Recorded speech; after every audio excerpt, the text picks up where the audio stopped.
Bom dia, bom dia. Quero cumprimentar a todos com a gloriosa, maravilhosa presença do Espírito Santo. Que o Senhor Jesus Cristo possa, nesta data, abençoar poderosamente a sua vida, a sua casa, a sua família. Eu sou o pastor Bruno Roberto Ramos e quero compartilhar uma palavra com os vossos corações, aonde se encontra em 2 Coríntios, capítulo 11, versículo 16. Olha o que diz as Sagradas Escrituras.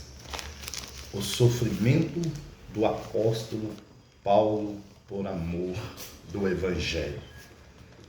Diz assim a palavra de Deus: outra vez vos digo, ninguém me considere insensato.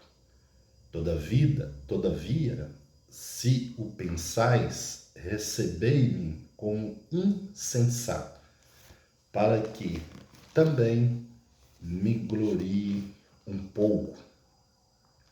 O que falo, não falo o segundo o Senhor, e sim como por loucura, nesta confiança de gloriar-me. E posto que muitos se gloriam segundo a carne, também eu me gloriarei, porque sendo vós sensatos de boa mente, tolerais os insensatos, tolerais quem vos escravize, quem vos devore, quem vos detenha, quem se exalte, quem vos esbofeteia no rosto. Ignorantemente o confesso, como se fôramos fracos. Mas naquilo em que qualquer tem ousadia, com insensatez o afirmo, também eu a tenho. São hebreus? Também eu. São israelitas? Também eu. São da descendência de Abraão? Também eu. São ministros de Cristo? Falo como fora de mim. Eu ainda mais em trabalhos, muito mais em prisões, em açoites sem medidas, em perigos de morte, muitas vezes.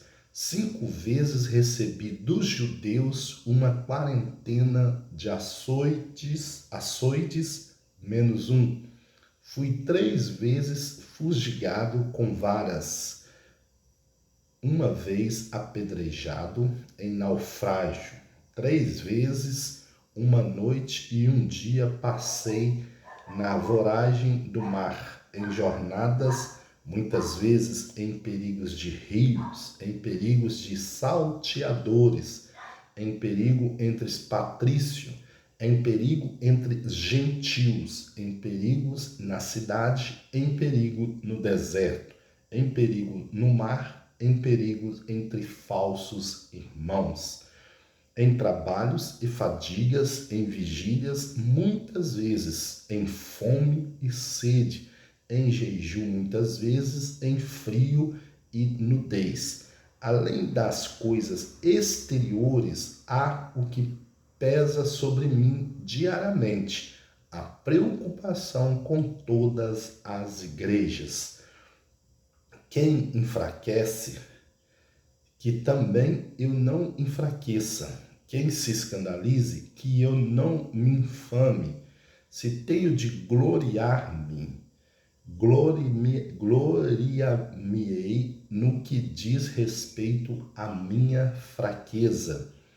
O Deus e Pai do Senhor Jesus, que é eternamente bendito, sabe que não minto.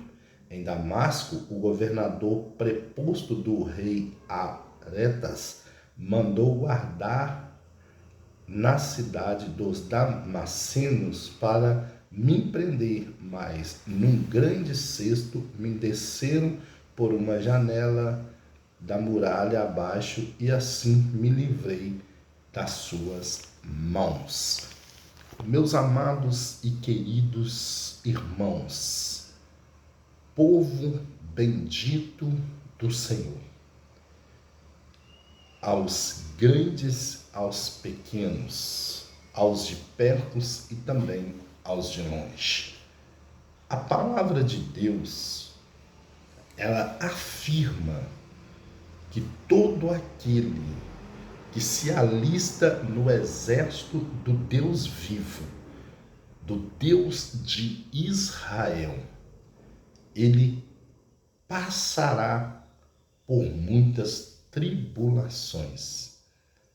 Por isso que o Senhor Jesus Cristo, ele disse aos discípulos: o reino dos céus é tomado por esforços, e só os que se esforçarem apoderarão-se dele. Então, veja bem, por que é que o adversário que se colocou em uma posição superior a Deus e com a sua artimanha tentou usurpar Deus, né? Tentou tomar o trono de Deus, ele luta e reluta contra aqueles que querem servirem, obedecerem e glorificar o nome do Deus de Israel. Porque há de ser que o inimigo das nossas almas, ele vai sempre estar ao nosso derredor. Porque a palavra de Deus nos afirma que ao nosso redor está o anjo do Senhor, mas ao derredor está Satanás, rugindo como um leão, procurando quem possa devorar. Então veja bem, o apóstolo Paulo, ele está escrevendo aqui aos irmãos de Coríntios que ele se gloria, ele se alegra, ele está satisfeito por ter e por estar passando por todo aquele sofrimento. Por muitas vezes ele diz que foi apedrejado, ele foi caluniado, ele foi maltratado, ele foi roubado, ele foi injustiçado, né?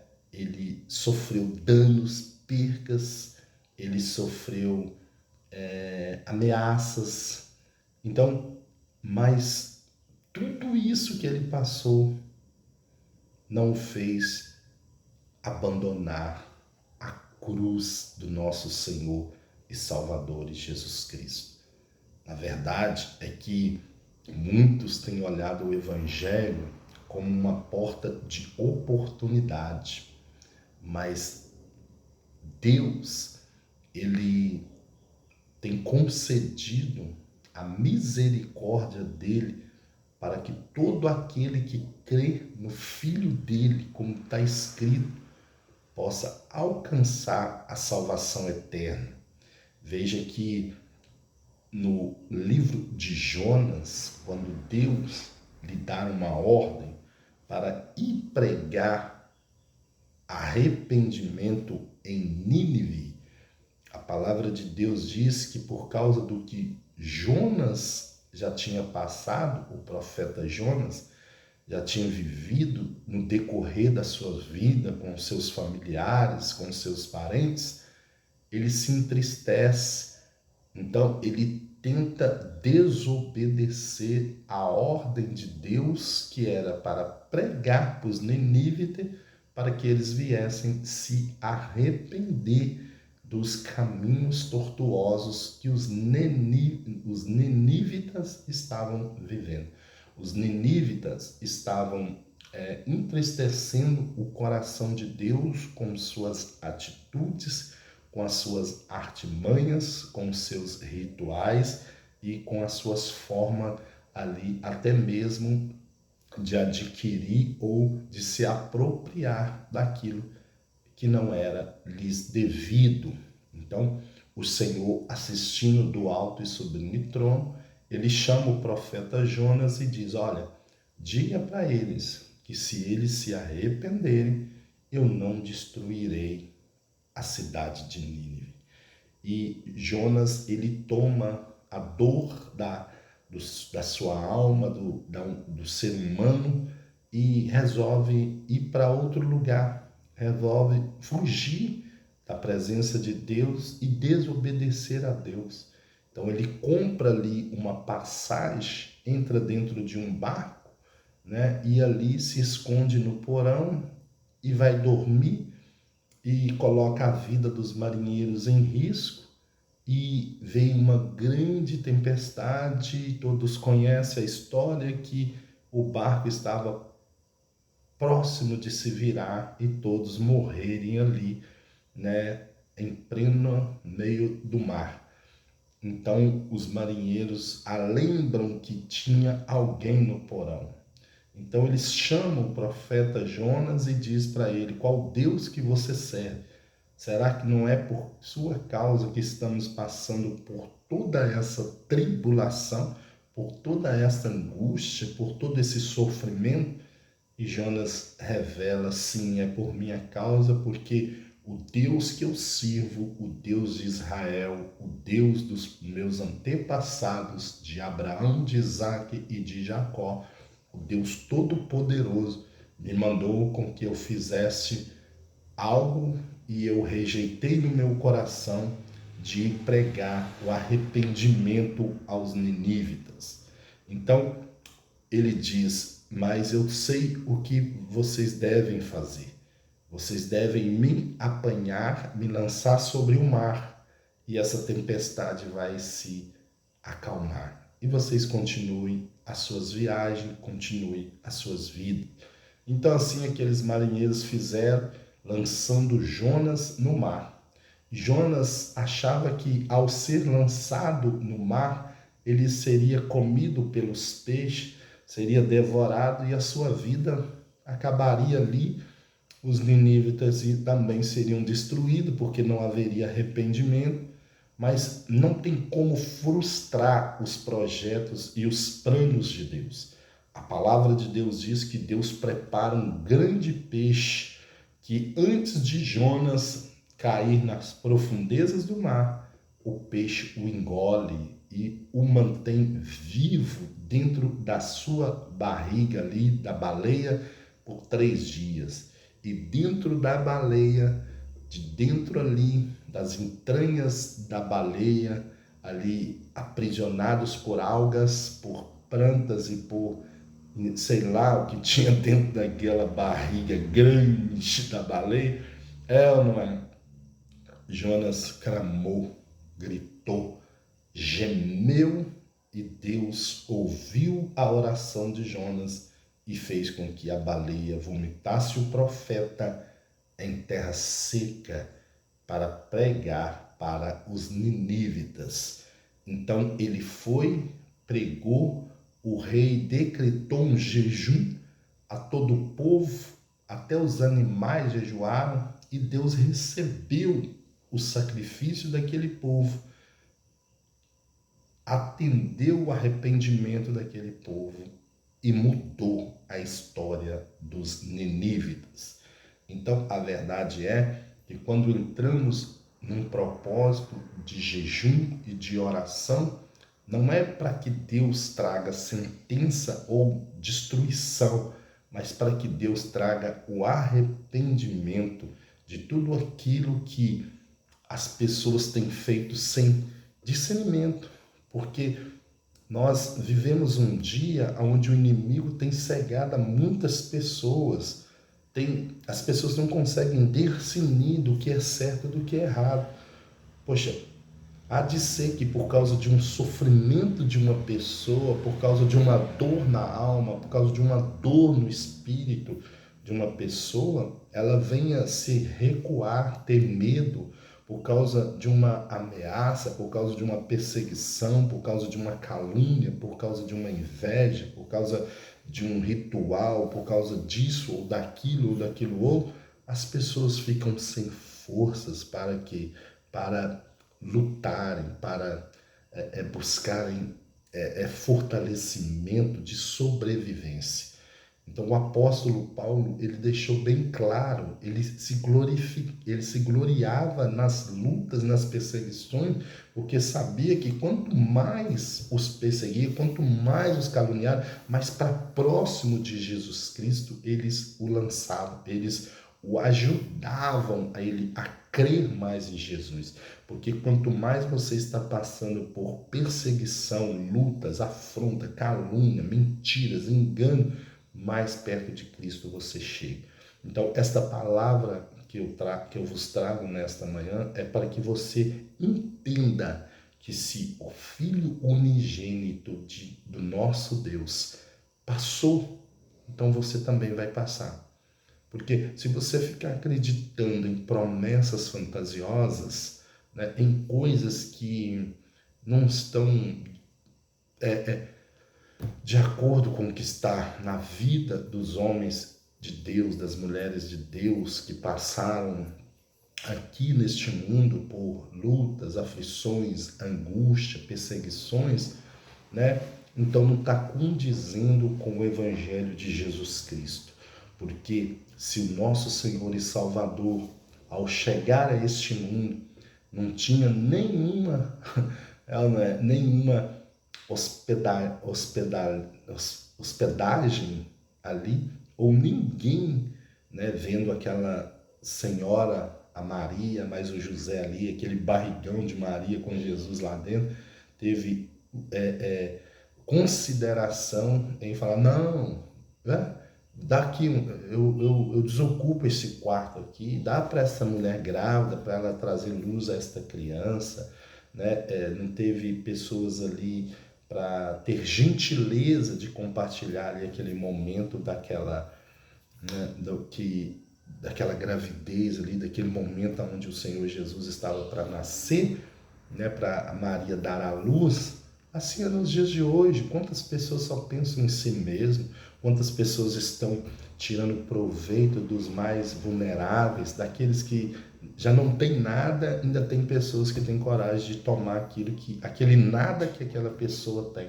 Então, isso entristece o coração de Deus, porque Deus, ele é onisciente, onipresente, onipotente. Ele sabe do que fazemos, né? Ele conhece os nossos caminhos, ele sabe a intenção do nosso coração, né? Ele sabe se verdadeiramente você colocou no seu coração um propósito de socorrer, de ajudar, de ser instrumento de bênção. No que depender de você, você não concordar com aquilo que vai trazer, né, sofrimento na vida das pessoas. Porque é muito angustioso você chegar em um hospital ou numa UPA, né, ou numa escola, ou seja em qualquer repartição que seja, e chegar ali, ver que aqueles locais estão sendo muitas vezes defraudados, estão sendo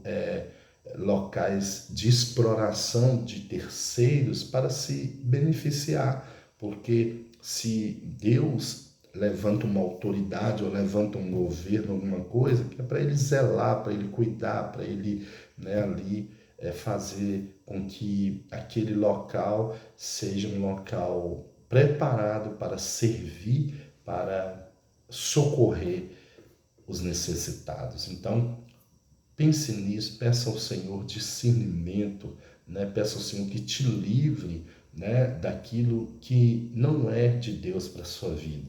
Porque um dia, Apocalipse capítulo 20, estaremos todos diante do trono do Senhor Deus Todo-Poderoso. E a palavra de Deus diz que cada um será julgado segundo as suas obras, segundo as suas ações. Então, que o Espírito Santo possa continuar falando no seu coração, te orientando, que você possa entender que não adianta nada um homem ganhar o mundo inteiro e no dia do juízo final ele perder a sua salvação. Foi o Senhor Jesus quem disse isso. Não é o pastor Bruno Roberto, não é o apóstolo, o bispo, não. É o Senhor Jesus quem disse que do que adianta o homem adquirir todas as posses, todas as riquezas, ter muitos tesouros aqui na terra, mas quando chegar no céu, a balança justa do Deus Todo-Poderoso, sabe de todas as coisas, ele que vê, que conhece, está assistindo do trono, né? Então, que o Senhor possa te iluminar, te abençoar, te encher de graça, que o Espírito Santo te traga luz, que você possa, nesse 9º jejum de Daniel, refletir sobre esta palavra e entender que a riqueza maior que o homem pode adquirir é o Espírito Santo, porque é o Espírito Santo que vai direcionar o homem, a mulher, o caminho em que agrada ao Senhor Deus de Israel, nosso Pai maior, né? Que o Senhor Jesus Cristo, nosso irmão mais velho, continue te abençoando, abençoando a sua casa, a sua família, abençoando esse decorrer de final de ano, este mês de muita luz no nosso coração, de muita reflexão, e que nós possamos entender que o Deus que nos deu a vida nos deu também, né, o privilégio de podermos escolher entre o Senhor Jesus e o nosso adversário. Que você escolha o Senhor Jesus como seu caminho, a verdade e a vida, porque fora do caminho é atalho, fora da verdade é mentira. E se não há vida, há morte. Deus te abençoe. Em nome do Senhor Jesus Cristo. Muita luz. Que o Espírito Santo resplandeça no seu rosto. Que o Senhor te dê a paz. Um beijo para o Senhor Jesus. Bom dia. Com licença.